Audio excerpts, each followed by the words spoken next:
K Kumar ಅವರು ಹಾಗೂ ನಗರ ಅಧ್ಯಕ್ಷತೆಯಾದ ಲಕ್ಷ್ಮೀದೇವರು ಹಾಗೂ ಗ್ಯಾರಂಟಿ ಅಧ್ಯಕ್ಷರಾದ ಶಿವಕುಮಾರ್, KDA ಚೇರ್ಮನ್ ಆಗಿರ್ತಕ್ಕಂಥ ಮತ್ತೆ ಎಲ್ಲ ಸೇರಿರ್ತಕ್ಕಂಥ ಪತ್ರಕರ್ತ ಮಿತ್ರರೇ, ನಿನ್ನೆ ಘೋಷಣೆ ಮಾಡಿರ್ತಕ್ಕಂಥ ಬಜೆಟ್ ಅಲ್ಲಿ ಸಾಕಷ್ಟು ಒಂದು ಕಾರ್ಯಕ್ರಮಗಳು ಕೋಲಾರ ಜಿಲ್ಲೆಗೆ ಕೊಟ್ಟಿರೋದ್ರಿಂದ ನಾವು ಇವತ್ತು ದಿವಸ ಈ ಒಂದು ಪತ್ರಿಕಾಗೋಷ್ಠಿ ಕರೆಸಿ ತಿಳಿಸೋದ್ರ ಜೊತೆಗೆ ನಮ್ಮ ಮುಖ್ಯಮಂತ್ರಿಗಳಾದ ಸಿದ್ದರಾಮಯ್ಯ ಸರ್ಕಾರಕ್ಕೂ ಅಭಿನಂದನೆಗಳನ್ನು ಸಲ್ಲಿಸಲಿಕ್ಕೆ ಕರೆದಿರ್ತಕ್ಕಂಥದ್ದು. ತಾವು ನೋಡಿರ್ಬೋದು, ಈಗಾಗಲೇ ಇವತ್ತಿನ ದಿವಸ ಪತ್ರಿಕೆಗಳು ಸಹ ಬಂದಿದೆ. ನನ್ನೆಲ್ಲ ಸಾಕಷ್ಟು ಟಿವಿ ಮಾಧ್ಯಮದಲ್ಲಿ, ಎಲೆಕ್ಟ್ರಾನಿಕ್ ಮೀಡಿಯಾದಲ್ಲೂ ಸಹ ಸಾಕಷ್ಟು ಚರ್ಚೆ ಆಗಿದೆ. ಒಂದು ಸಂತೋಷ ಏನಪ್ಪಾ ಅಂತ ಹೇಳಿದ್ರೆ, ಎಲ್ಲ ಎಕಾನಮಿಸ್ಟ್ ಆಗಿರ್ಬೋದು, ಎಲ್ಲ ನಮ್ಮ ಪೊಲಿಟಿಕಲ್ ಅನಾಲಿಸಿಸ್ ಆಗಿರ್ಬೋದು, ಎಲ್ಲ ನೀವು ಎಡಿಟೋರಿಯಲ್ಸ್ ಆಗಿರ್ಬೋದು, ಅದನ್ನೆಲ್ಲ ನೋಡಿದಾಗ ನನಗೆ ಸಂತೋಷ ಆಗ್ತದೆ. ಯಾರು ಆ ಬಜೆಟ್ ಬಗ್ಗೆ ಯಾವುದೇ ರೀತಿ ಟೀಕೆ ಮಾಡಿರ್ತಕ್ಕಂಥ ಯಾರು ಕಂಡು ಬಂದಿಲ್ಲ. ಕಾರಣ ಅಷ್ಟು ಒಂದು ಚರ್ಚೆ ಮಾಡಿ ಎಲ್ಲ ರೀತಿಯ ಆಗುಹೋಗುಗಳ ಬಗ್ಗೆ ನೋಡಿಕೊಂಡು ಎಲ್ಲ ವಿಶ್ಲೇಷಣೆ ಮಾಡಿ ಏನು ಆದಾಯ ಬರ್ತಾ ಇದೆ, ಎಷ್ಟು ಖರ್ಚು ಮಾಡಬೇಕು ಅಂತ ಹೇಳಿ ಸುಮಾರು 4,09,000 ಕೋಟಿ ರೂಪಾಯಿ ಬಜೆಟ್. ಅದು ತಾವು ನೋಡಿರ್ಬೋದು. ಹೋದ ಸತಿನೂ ಸಹ ರೆವೆನ್ಯೂ ಡೆಫಿಸಿಟ್ ಇತ್ತು, ಈ ವರ್ಷನೂ ಸಹ ನಮ್ದು ರೆವೆನ್ಯೂ ಡೆಫಿಸಿಟ್ ಇದೆ.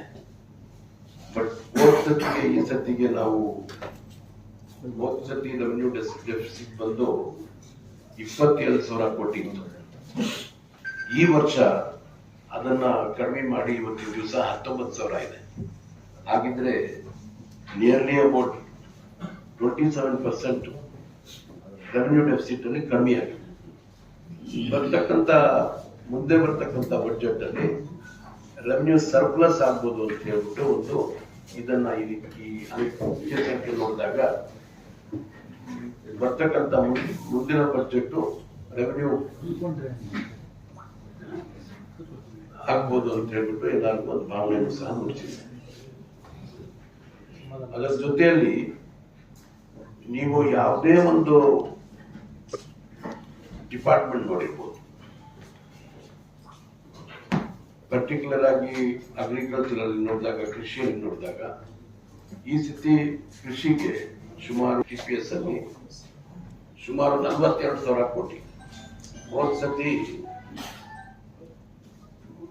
39,000 crores ಇತ್ತು, 9,000 ಕೋಟಿ ಇತ್ತು. ಈ ಸತಿ 42,000 ಕೋಟಿ. ಆ ರೀತಿ ನೋಡಿದಾಗ ಡೈರೆಕ್ಟ್ DPT ಇವತ್ತಿನ ದಿವಸ ಈ ಬಜೆಟ್ ಅಲ್ಲಿ ನೋಡಿದಾಗ ನಾವು ಗ್ಯಾರಂಟೀಸ್ ಪಡ್ಕೊಂಡು ಸುಮಾರು 52,000 ಕೋಟಿ ಗ್ಯಾರಂಟಿ ಪಡ್ಕೊಂಡು, ಮತ್ತೆ ಡೈರೆಕ್ಟ್ ಆಗಿ ಬೆನಿಫಿಟ್ ಟ್ರಾನ್ಸ್ಫರ್ ಮಾಡ್ತಕ್ಕಂಥದ್ದಾಗಿರ್ಬೋದು, IP ಸೆಟ್ ಆಗಿರ್ಬೋದು,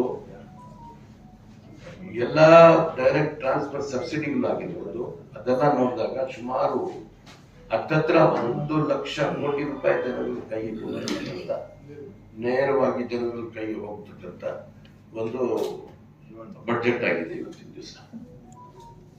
ಅದರ ಜೊತೆಗೆ ನಿಮ್ಗೆ ಇದು ಗೊತ್ತಾಗಿರ್ಬೇಕು, ನೋಡಿರ್ಬೋದು, ನನ್ನನ್ನು ಸಹ ಮುಖ್ಯಮಂತ್ರಿಗಳು ಪ್ರಸ್ತಾಪವನ್ನು ಮಾಡಿದ್ರು ಪತ್ರಿಕಾಗೋಷ್ಠಿಯಲ್ಲಿ.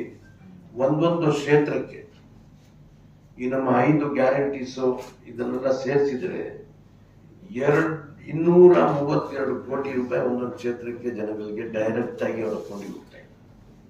232 ಕೋಟಿ ಒಂದೊಂದು ಕ್ಷೇತ್ರಕ್ಕೆ ಡೈರೆಕ್ಟ್ ಆಗಿ ಜನ ಅವ್ರ ಕೈಗೆ ಹೋಗ್ತಾ ಇದೆ.